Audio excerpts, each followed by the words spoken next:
I'm here tonight on the show. How's everybody doing tonight, ladies and gentlemen? We'll get this puppy started.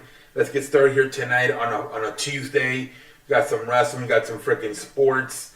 Let's freaking go, ladies and gentlemen. So the first stuff is a little fucking bet for those of you who are into bets. Well, the Dolphins win over 9 games. They are currently they have odds of minus 110 to win more than 9 games. So if you guys are into the betting shit, go ahead and look it up. And then we got some more headlines saying Sammy Watkins says Aaron Rodgers is on a whole other level compared to Patrick Mahomes.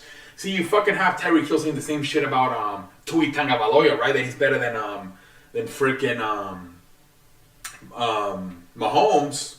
And I got Sammy Watkins doing the same shit. Jesus Christ, man. All these XY receivers from Patrick Mahomes are fucking... Jesus Christ. At least Aaron Rodgers, right? The other guy saying Tua Tagovailoa is better than Mahomes. But if I'm Mahomes, I'm a little bit pissed off with my former wide receivers, Tyreek Hill and Sammy Watkins, man. Jesus Christ. And then we got a lot of injury news, man. Indianapolis Colts punter Roberto Sanchez feared to have suffered a torn Achilles out for the season. Jesus Christ. J.C. Jackson, cornerback from the Chargers, out for 2 to 4 weeks with an ankle injury. Jesus Christ, man. They just signed him off the Patriots, too. Matt Corral, rookie quarterback for the Panthers, out for the season with a foot injury. All these damn injuries, man. Raiders released Kenyon Drake, okay, but damn, all these damn injuries, man. This freaking sucks. Matt Corral actually hurt himself last year in the final bowl game with Ole Miss, and now he got hurt again, man. He needs to get the fucking milk out. C.J. Jackson coming off the free agency contract. This freaking sucks, man. All these players getting hurt, man. Freaking sucks, ladies and gentlemen. Let's look up more stuff, man. The Packers are trading offensive lineman Cole Van Lane to the Green Bay Packers, native to the Jacksonville. Sources said it's for an undisclosed draft pick. And then, update, Jaguars traded a 2023 7th-round pick to the Packers in exchange for offensive lineman Kevin Van. All right. So the Packers get a 7th-round pick for trading offensive lineman to the Jaguars. Ravens head coach John Harbaugh said rookie defensive lineman Travis Jones has a sprained knee that is expected to silence him between 3 to 5 weeks. A lot of fucking injuries, man. There's another one, man. Jesus Christ.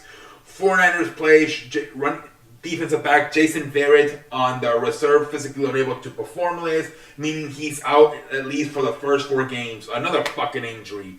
Packers have placed running back Kalen Hill on the reserve physically unable to perform list, meaning he's out at least for another fucking injury. Where's the fucking milk? Jaguars have claimed kicker James McCord off waivers from the Chargers. So there we go. We got a kicker on the Jaguars. Falcons release veteran. Yeah, they didn't have to release their kicker right away. Like within the first week of training camp, the fucking Jaguars, he sucked ass. Didn't he say he hit one of the coaches in the freaking head? He missed a fucking field goal. That's how bad he was. Falcons release veteran wide receiver Alden Tate and Jamon Allison. Ravens plays running back Goose Edwards on the reserve physically unable to perform list, meaning he's out for at least... So Goose, yeah, he's coming off an ACL, isn't he? Gus Edwards from the Ravens. Alright, C.J. Jackson underwent... There's more information about Chargers. J.C. Jackson underwent ankle surgery today. Jackson's estimated to miss 2 to 4 weeks. More details. J.C. Jackson underwent ankle surgery today. The New York Hospital special surgery procedure was performed by Dr. Martin O'Malley. Jackson estimated to miss 2 to 4 weeks. All right, we know this. Cowboys caught kicker Liam Hahuishwa, leaving Brett Minor as the lone kicker on the roster. Brett Minor, man, on the damn Cowboys. Panthers placed rookie. Yeah, all right, we know this. Matt Corral for the season. Kyle Shanahan told reporters that running back Elijah Mitchell is on track to return. Finally, man, at least a positive injury report with Elijah Mitchell from the San Francisco 49ers. Jets are releasing veteran kicker Eddie Pinheiro. Per socials, Greg Soleron now is the lone Jets. All right, he was in the Rams and on the Cowboys. Wasn't he Greg Soleron? That was in the Jets. Denver waived running back Steve Scott III and wide receiver Trey Quinn and released inside linebacker Joe Strauberg. So Denver making some moves, man. More on the Chase. Yeah, Chase Young is also going to be out for at least the first 4 games. Freaking Chase Young, the defensive lineman from fucking the Commanders. Jesus Christ, man. Everybody's fucking hurt, man. I can't believe, man. All these damn players are hurt. Bengals safety Jesse Bates being back with the team to sign his free agent tender. So he hadn't reported to training camp he wanted a new contract. But I guess he's going to play under the franchise tag now, Jesse Bates.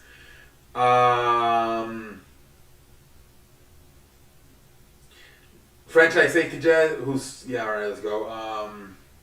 The man who now officially has won the Buffalo Bills punter job, punt god. Oh, this is the guy that kicked the fucking, the 85 yards punt. Matt Arasa, he's officially, I would fucking think he's the fucking punter.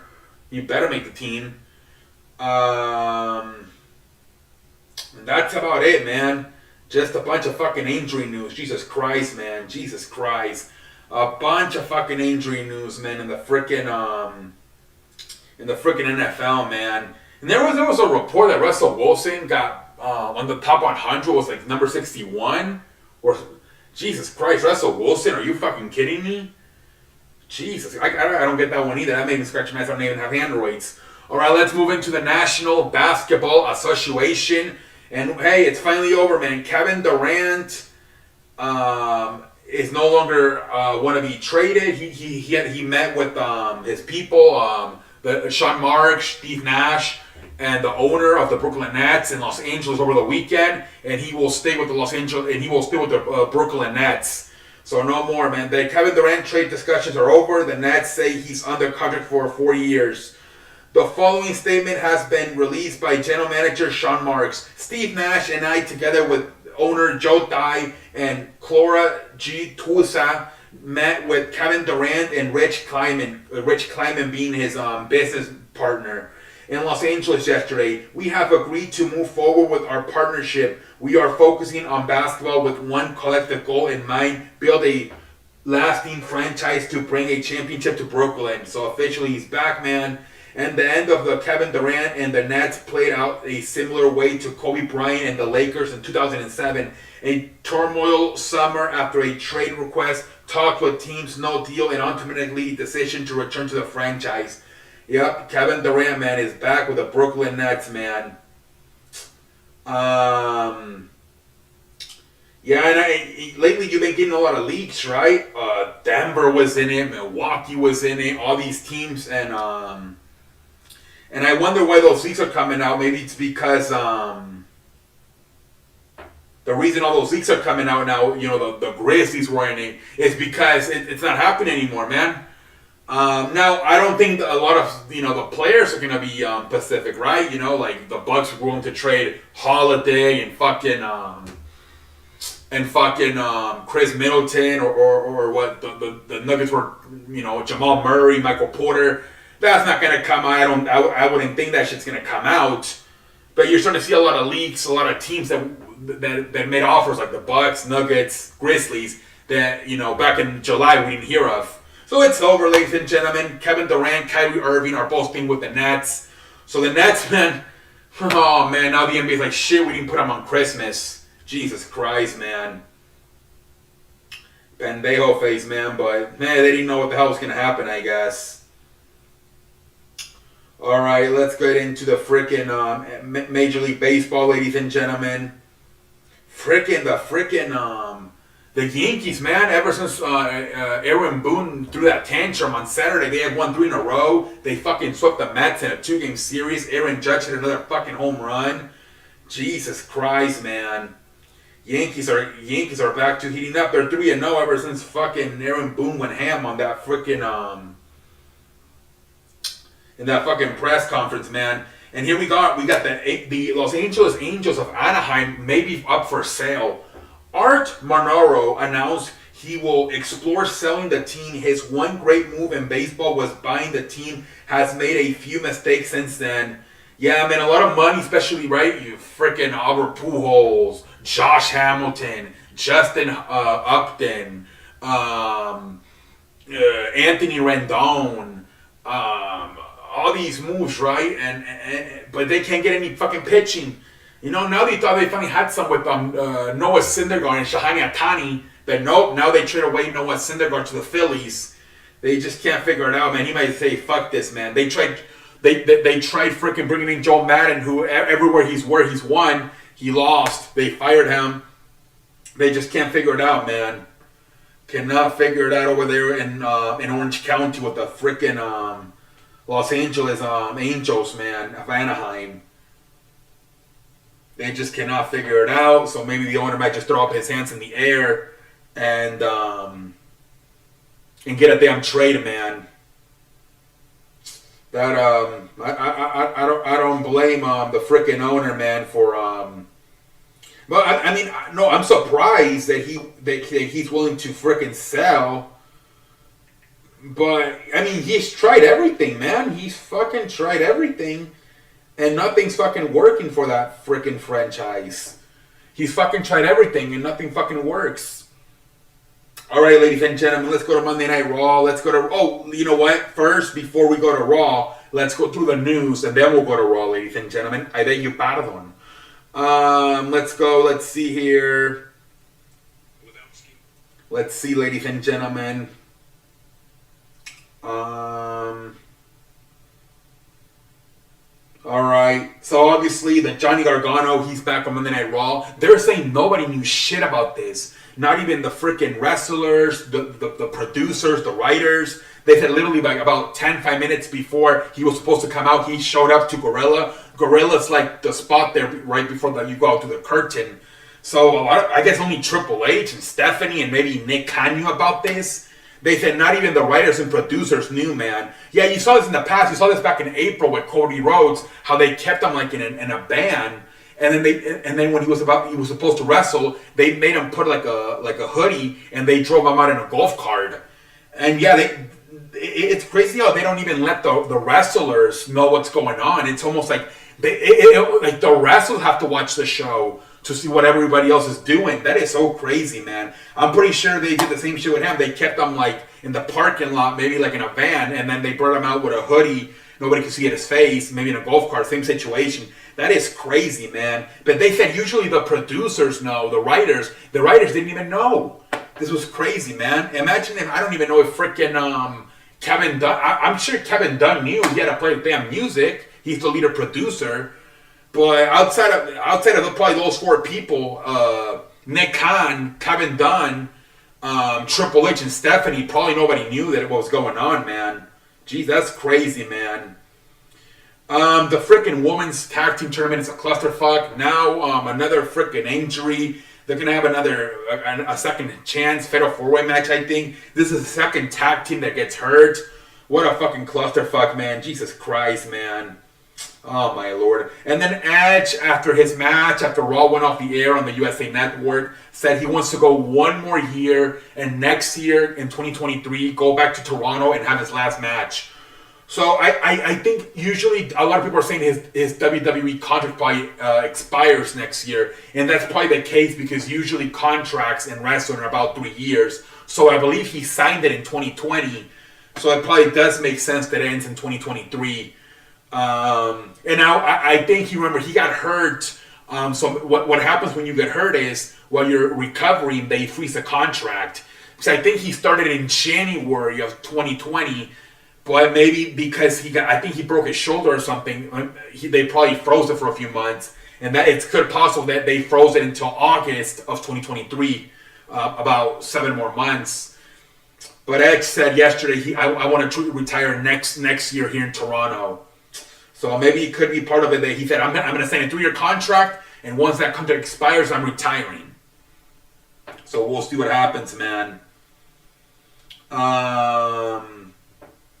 Let's go over the Raw recap, what happened on Monday Night Raw, and then we'll call it a night here tonight on Tuesday, ladies and gentlemen. So Raw, man, started off with a fucking fight, man.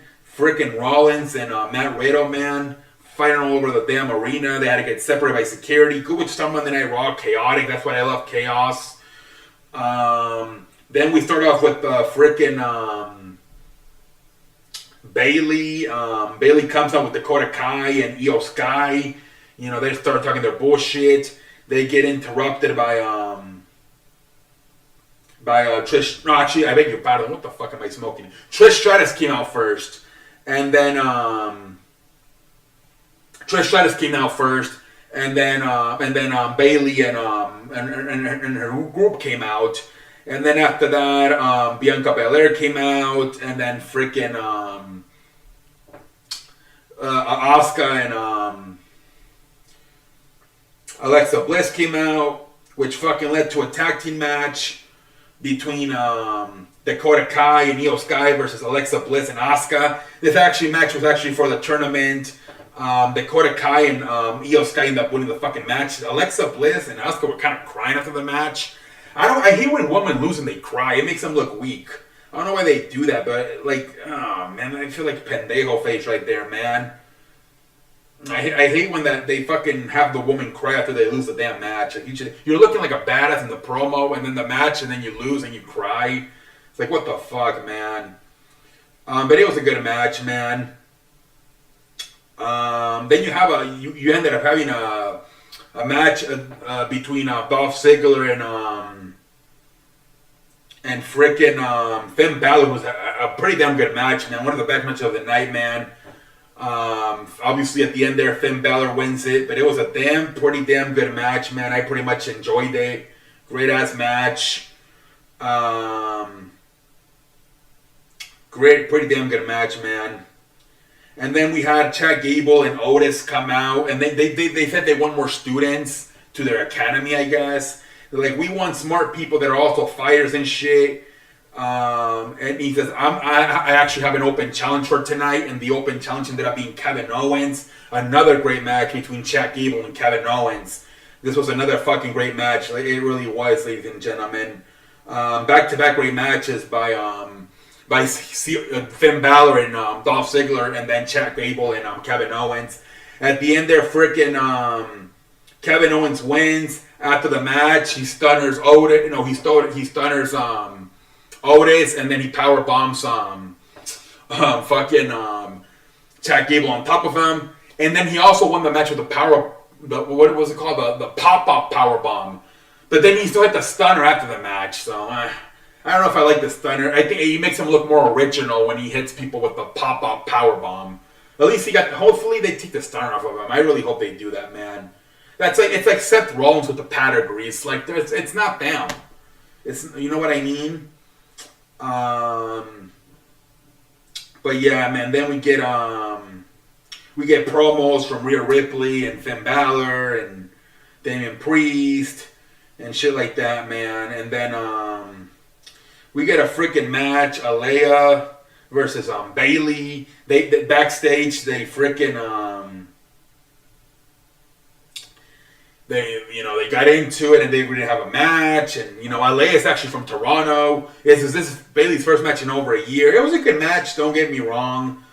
Freaking Bailey ends up winning, whatever. And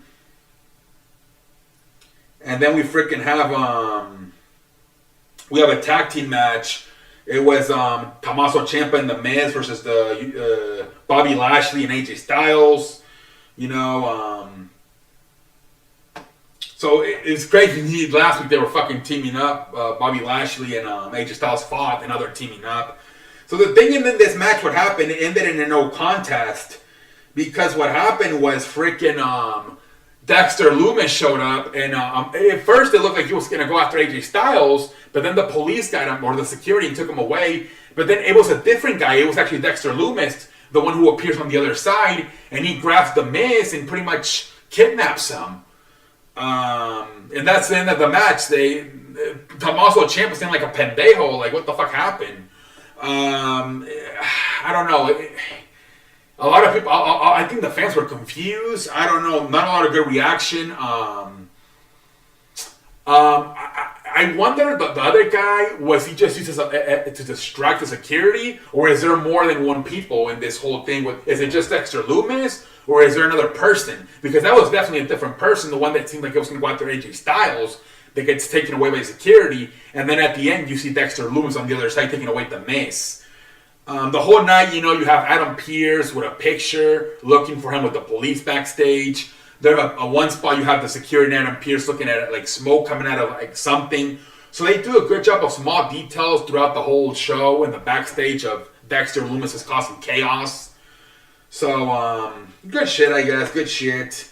But yeah, I'm pretty intrigued to see that other person that was trying to take AJ Styles. They got taken away by the security. Like, so is there another person in there or what? And then we freaking get, boom, Johnny Gargano out of nowhere comes out. Like I said, nobody knew what the hell was going on, man. He comes out, and he pretty much talked about how he was going to fucking, he thought about retiring. But then he's like, wait, I haven't even, my whole dream was to be, Intercontinental Champion, United States Champion, WWE Champion. I haven't even tried to do that. I want to do it for my kid and shit. And then Austin Theory comes out, and Johnny Gargano used to be Austin Theory's mentor in NXT, but now it's sort of switched, right? Because Johnny Gargano took the last 9 months off, and Austin Theory got called up, and now he's like, I already did a bunch of shit, man. I already won the United States Championship. I wrestled at WrestleMania. I won the Money in the Bank. I'm going to be the next WWE Champion. So now it's the other way around. Now I'm your mentor. You can carry my freaking briefcase around. And then they're about to do they have like a handshake, like a high five, and they're about to do it, and then out of nowhere, boom, with a super kick, Johnny Gargano. So I guess that's the storyline. I wonder if they're gonna have a match at Clash of Castle. I wonder if they're gonna do that. I don't see why not. I don't see why not, man. That's what you should freaking go with, man. But yeah, man, Johnny Gargano is officially back in WWE, man. Great to fucking see that shit, man. So we'll see where they go from it, man. But I guess they killed. That was a Vince McMahon feud, Austin Theory with Dolph Ziggler. I think Triple H, they had the match last week, main evented, whatever. They're done with that shit. It looks like Austin Theory's moving on to Johnny Gargano. Makes more sense. You can tell Triple H never give a shit about that Dolph Ziggler Austin Theory. So then we get the freaking main event, man. Damian Priest versus Edge. Great match. You had Beth Phoenix watching as a fan of the crowd. Great match, man. Priest puts him through a fucking table. At the end, the fucking referee gets knocked out. Edge does a thing where he takes like the leg off the chair, and the thing where he puts it's like a crossface, but with the leg of the chair. The referee's knocked out. Great shit. At the end there, man, like I said, a power bomb through the freaking announce table. Then he fucking Edge does a Canadian Destroyer. Jesus Christ, man, that's more of a AEW shit than a WWE shit because of all the safety. But he fucking does a Canadian Destroyer, then hits him with a spear and wins. After the match, Rhea Ripley and Finn Balor show up. They start beating the shit out of Edge. And they're about to hit him with the damn concerto, and freaking Beth Phoenix jumps out of the crowd and grabs a chair, and it's about to fucking swing at all 3 members of the Judgment Day. And Rhea Ripley's trying to I don't give a fuck, let me fight. And Damian Priest and Finn Balor held her back, and that's pretty much the end of the show. A lot of people are saying, are we gonna get a tag team match now at Castle Crown between Finn Balor and Rhea Ripley versus Edge and Beth Phoenix? We got something like that. Remember a few months ago with Beth Phoenix and Edge versus The Miz and Maurice. So Beth Phoenix is in condition to fight. She's probably in shape. So I think it's possible we do get a match like that at Castle Crown, Clash of the Castle. So something to look forward to, ladies and gentlemen. But it was a damn good show, man. Pretty damn good show. Even like the mid-card matches, like even the fucking Bayley versus Aliyah was kind of good. Even though the AJ Styles, Bobby Lashley versus the champ, Tommaso Ciampa and The Miz, even though that was more like it was to plant the seeds for Dexter Lumis to kidnap The Miz. Even that was interesting. Everything seemed interesting tonight, man. I looked at my clock. It was like 8:42. I'm like, Jesus Christ, it's been an hour and 42 minutes. We're halfway through this shit. And it went fast, man. And they did a good job this week of actually having the best match of the night, main event. That was something that Triple H was sort of like debating like maybe putting the best match at the top of the third hour to keep people from not changing the channel and putting like a mediocre match at the end. But no, this week he actually put the best match available, which was Damian Priest versus Edge, as the main event. So great show, man. Might have been the best Monday Night Raw under the Triple H era so far.